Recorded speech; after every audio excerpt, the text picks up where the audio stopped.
She walked into the ballroom wearing a simple black dress, mistaken for staff, whispered about like a ghost from a forgotten past. But when the double doors opened and her husband stepped inside, everything changed. The laughter stopped. The room froze. And in that moment they realized she wasn't the failure they thought she was. She was the force they never saw coming. If you're new to the channel, make sure to hit that subscribe button, give this video a like, and let us know in the comments, where are you watching from? Now let's jump into the story. Clarabelle sat quietly at her small kitchen table, her fingers gently tracing the edge of a thick envelope that shimmered under the afternoon light. It looked expensive. Gold embossing, creamy paper, her name written in perfect, looping calligraphy. It didn't feel like a letter. It felt like a test. Across from her, her 6-year-old son Liam was humming to himself while coloring in a picture of a dinosaur. His tongue poked out in concentration as he filled the page with green crayon. He had no idea the storm that was brewing inside his mother's chest. Clara read the words again, the Prescott Legacy Gala formal attire, champagne reception, family only, family only. The words echoed. She took a slow breath and tried to laugh it off, but something tightened in her throat. This wasn't a real invitation. It was a reminder that she wasn't one of them anymore. The ones with designer handbags, perfect smiles, and business cards with titles like senior partner or managing director. Just 3 days ago, her sister Marla had called. It had been months since they last spoke. "Hey," Marla had said, her voice sharp and overly polite. "Mom said I should send you an invite to the gala. It's mostly a business thing, but if you want to come, you could maybe help out. You know, like manage the check-in table or pass around the gift bags or something." Clara remembered pausing, trying to fill the silence with something light. "Sure," she had said. "I'll be there." She hadn't always been on the outside. Once she was part of the Prescott firm, a rising star in the family law empire. Sharp, confident, impressive. Her name was even on the firm's website, right below her father's. But 5 years ago, Clara chose a different path. She walked away from board meetings and client dinners and endless talk about mergers and acquisitions. She left it all behind for a quieter life, one that made sense to her heart. She married Theo, a man the Prescotts barely acknowledged. A community guy was the phrase they used, like it was a weakness. They said she was wasting her potential. She said she was finding her peace. Now she taught 2nd grade at the local elementary school. She wore sneakers to work and knew every child's name in her class. She loved books, rainy days, and packing Liam's lunch with silly little notes. That made him giggle. Her life wasn't glamorous, but it was hers, and yet, this envelope had a way of pulling old doubts to the surface. She looked over at Liam, who had now moved on to drawing a spaceship. "Mom," he said, not looking up. "Do dinosaurs wear space helmets?" Clara smiled. "Only the really smart ones." He grinned and kept coloring. She turned her attention back to the envelope. The gala was tomorrow night. She hadn't even thought about what to wear. She didn't have gowns in her closet anymore, just practical dresses, soft cardigans, and flat shoes. The idea of stepping into that ballroom again, surrounded by her sharply dressed cousins and perfectly polished aunts, made her stomach twist. Still, something inside her whispered, "Go. Not for them, not for validation, but maybe to close a chapter. Or to show Liam someday that it's okay to walk into rooms where you're not welcome, as long as you walk in with your head held high." That night, after Liam went to bed, Clara stood in front of her small bedroom mirror. She tried on 3 dresses before settling on the simplest one, black, knee-length, nothing fancy. She smoothed the fabric with her hands. It was the same dress she wore to school concerts and weekend church. No designer label, no glitter. She added a pair of modest earrings and tied her hair back. The woman looking back at her wasn't the Prescott protégé from years ago. She was something softer, stronger, real. The next evening came quickly. As she pulled up in a borrowed car outside the Prescott event hall, Clara took a deep breath. The building shimmered with warm lights and large banners. Valets opened doors for sleek cars. Laughter floated out the tall glass windows. She stepped out of her car and walked forward, heels clicking softly on the pavement. She wasn't here to impress anyone. She was here because she had the right to be. The security guard barely looked at her name before waving her in. Inside, the room sparkled like something out of a magazine. The chandeliers were the size of small boats. The air smelled like roses and wine. Everywhere she looked were sharp suits and long gowns, polished people with perfect smiles. And then, a voice behind her. "Wait, Clara?" someone said, surprised. "I almost didn't recognize you. You look simple." She turned and found her cousin Miles holding a glass of champagne. His smirk was wide. "Didn't know you were still around. Last I heard you were teaching, was it?" Clara smiled gently. "Still am." "Right, kids and finger paint." He chuckled and walked off. She stood there for a second, letting the sting settle. Then she turned her shoulders back and walked deeper into the room. They thought they were looking at the fall of a once promising Prescott. But the truth? They were standing at the edge of a story they didn't understand. And it was just getting started. The ballroom buzzed with music and chatter as Clara moved carefully through the crowd. Her steps were quiet, graceful, even though her heart beat like a drum inside her chest. She kept her chin lifted, but her eyes scanned the room carefully. Faces she hadn't seen in years floated past her. Cousins in silk gowns, uncles with loud laughs, business partners from the firm who once knew her as the sharp one. No one offered a warm smile. Clara wasn't surprised. She hadn't been part of their world for years now. Once she wore tailored suits, gave confident speeches, and attended charity dinners with the rest of them. Now she spent most evenings helping her students with reading or making bedtime snacks for Liam. Still, being in this room stirred something. The bright lights and polished chandeliers reminded her of a life she left behind, not with regret, but with purpose. Her cousin Miles had already given her a jab when she arrived. Others hadn't even bothered to say hello. She could feel their eyes on her, full of quiet judgment and curiosity. It wasn't loud or cruel. It was something worse. Dismissive. "Is that Clara?" whispered a woman near the champagne tower. Her voice sweet but sharp. "I thought she moved to the suburbs and became a teacher or something. What's she doing here?" "She's helping with the guest list, I think," another replied. "Marla said she offered." "Offered?" Clara resisted the urge to laugh. She hadn't offered. She was asked, but she didn't correct anyone. She didn't come here to argue or prove anything. She walked over to the far table where name cards were arranged in neat rows.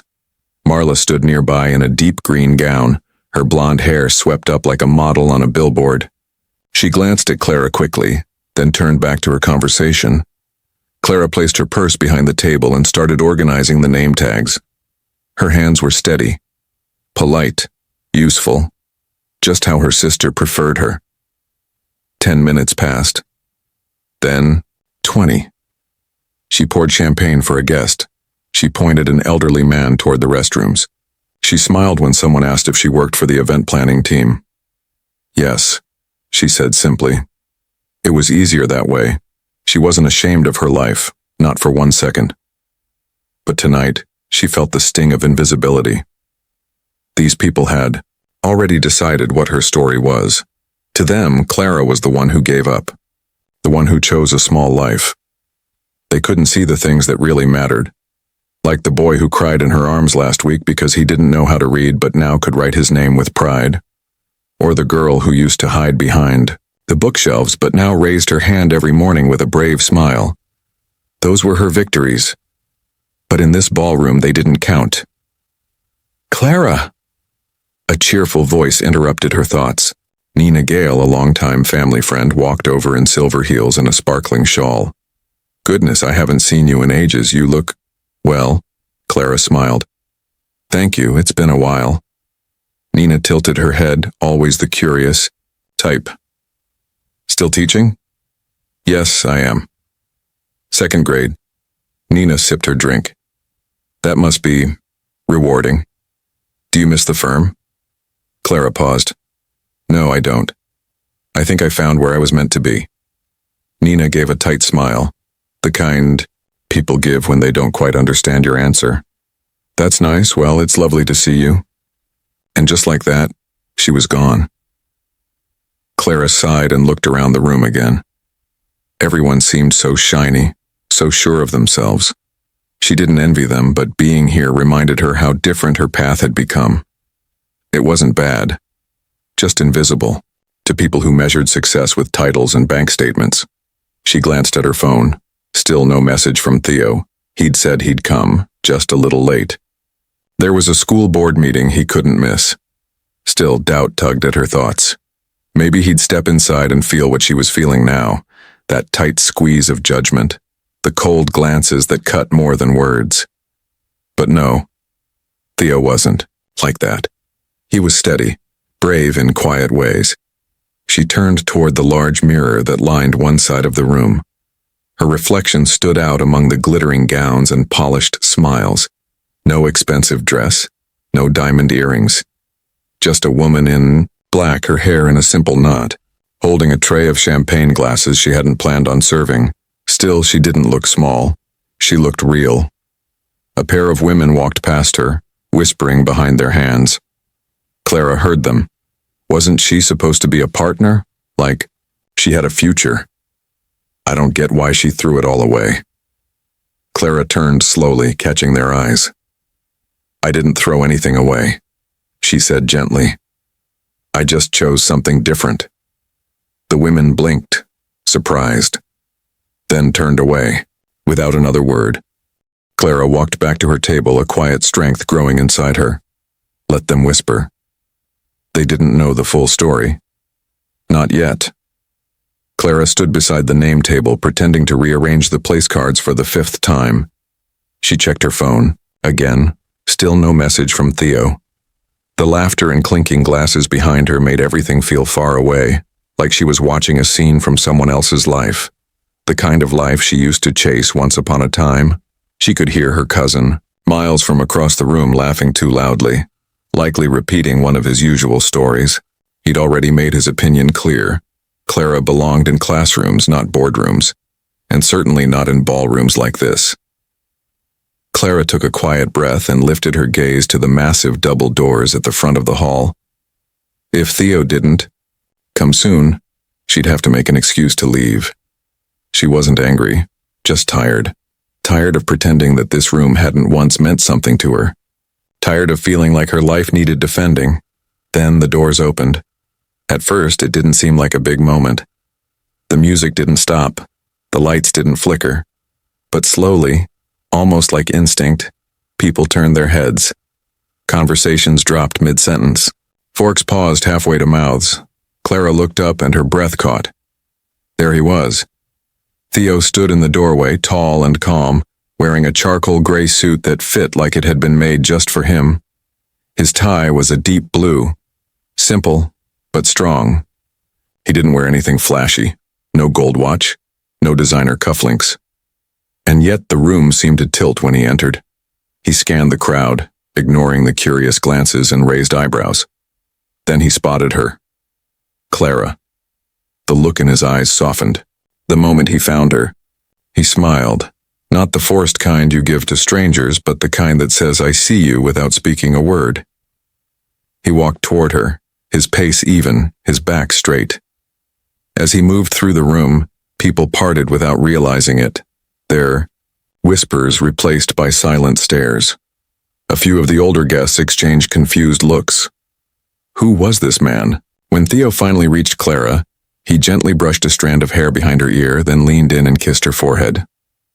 Sorry I'm late, he said, loud enough for those nearby to hear. The education summit ran over. The mayor had questions about the new reading initiative. Clara blinked. He said that on purpose. She could tell. He knew exactly what this room was like. He knew what they assumed about her, and he knew how to shift that story.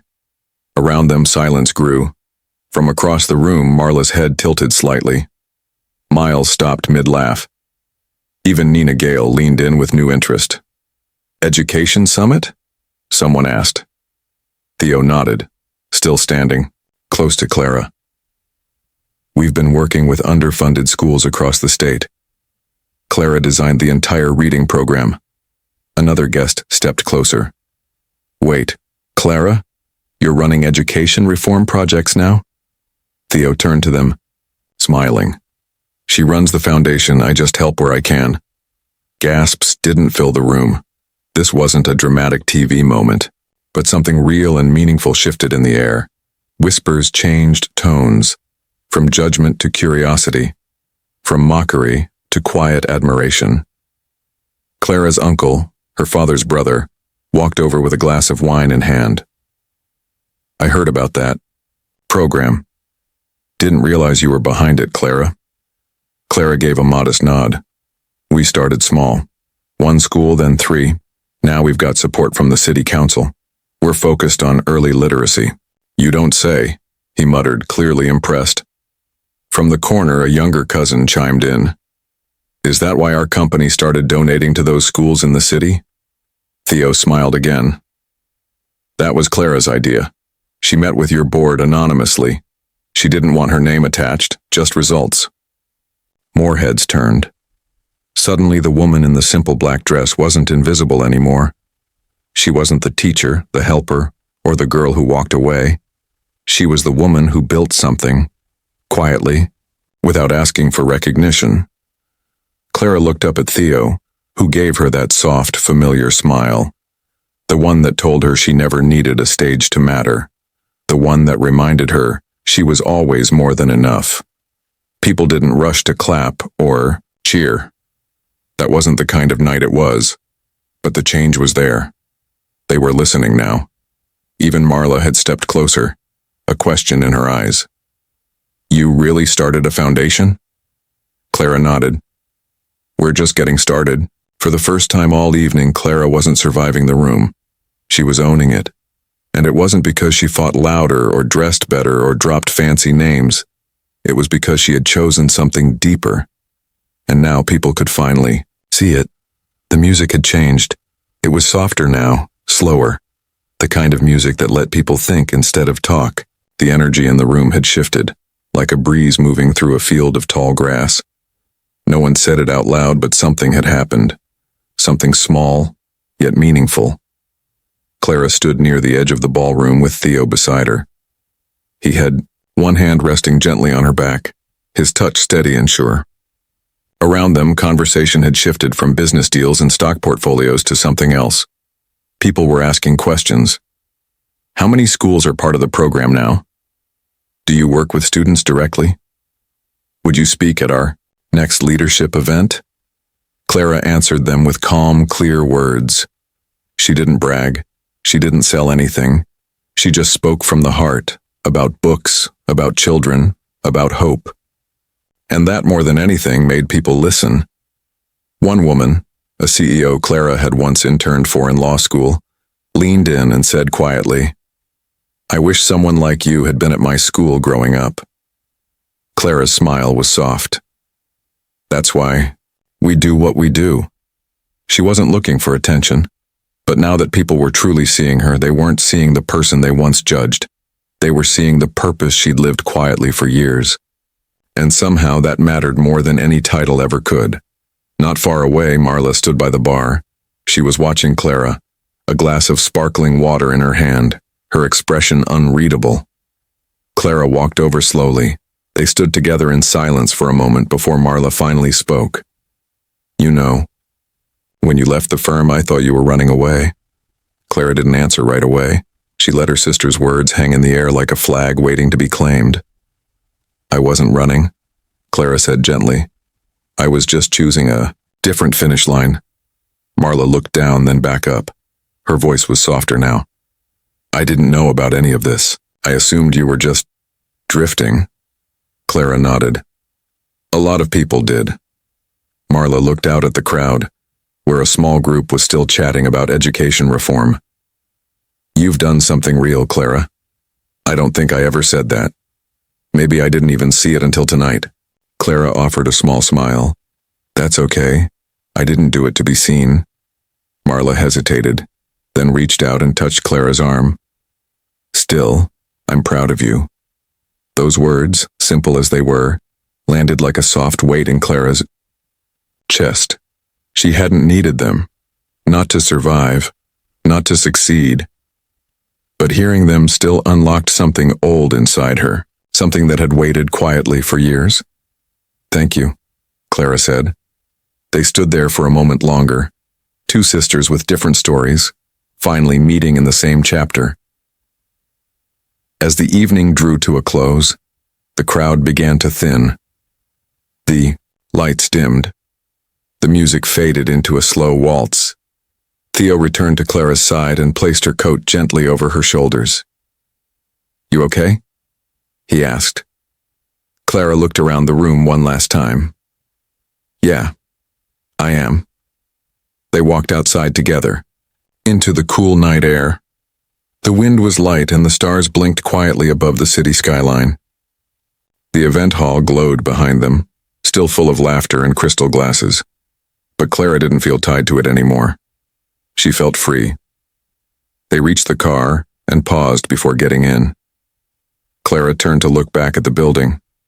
For so many years, she'd believed that walking away from that world meant failure, that she'd let people down, that she'd become someone less than. But now as she looked at the glass and stone of the grand hall, she saw something different. She hadn't lost anything. She had built something stronger, slower, deeper, a quiet revolution, a life that didn't need to shout to matter. A story, told not through flashy entrances or spotlight speeches, but through kindness, patience, and steady hands that reached for others when no one was watching. Theo took her hand. "I think tonight changed a few minds," he said. Clara smiled. "Maybe. But the important thing is, it didn't change mine." He kissed her temple gently. "That's why I love you." As they drove off into the night, Clara leaned her head against the window, watching the city lights pass by. Her heart felt full, not of pride, but of peace. And somewhere inside she knew that her story was far from over. She was just getting started.